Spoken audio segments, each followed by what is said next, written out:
Sasa katika mambo muhimu sana ni kujichunga namna tunavyoamiliana na ahlul ilmi. Halikadhalika wale ambao wanakaa zile makamu zao, lazima kupatikanike adabu baina yako wewe na yule anayekusomesha au yule ambaye ashawahi kukusomesha, amekutangulia katika fadhila hiyo. Allah subhanahu wa ta'ala alijalia yeye awe hivyo. Kwa hiyo katika mambo muhimu sisi ni kufanyia kazi jambo hili, na ndio maana ukisoma katika vitabu vya adabu, adab talibil ilm, adabu za mwanafunzi mwenye kutafuta ilmu, katika mambo ambayo tunahusiwa, alla yuhaditha bihadarati man huwa aula minhu, ni kuto kuzungumza mwanafunzi mbele ya hadhara, uwepo wa yule ambaye ni bora zaidi kuliko yeye, bali tabia nzuri ni kumdhania mwenzako kheri ukamtanguliza. Sawa jamani, hizi ni katika tabia nzuri za mwanafunzi ambaye ana malengo ya kielimu na kunufaisha umma. Ama kuona kwamba hata wale ambao walikupa faida kwa namna moja ama nyingine, ima ya kukusomesha au kukusaidia katika da'wa na mfano wake, kuwaona hamnazo, haya ni mapungufu makubwa sana,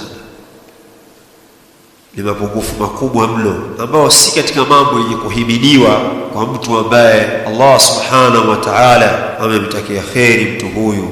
Lakini katika mambo muhimu zaidi katika kuchunga hali za ulama kadhalika na mashaikh, inatakikana sisi wanafunzi tuchunge sana mafungamano yetu na wao. Hili ni katika jambo muhimu sana. Mwanafunzi anatakiwa ayuraiya alaqatahu biulamai asrihi wa baladihi wa mashaikh baladihi.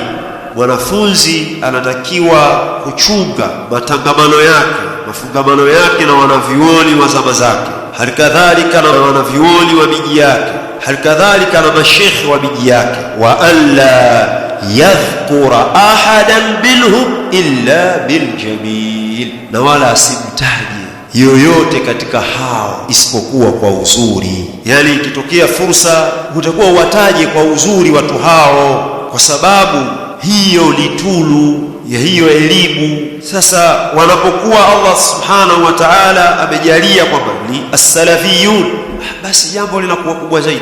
Yajib tawqiruhum wa ta'dhimuhum bima yaliq bimanhaji as-salaf as-salih, itapasa kuwaheshimu wao na kuwatukuza kwa vile inavyoendana na misingi na mwenendo wa da'wa hii al-mubarak.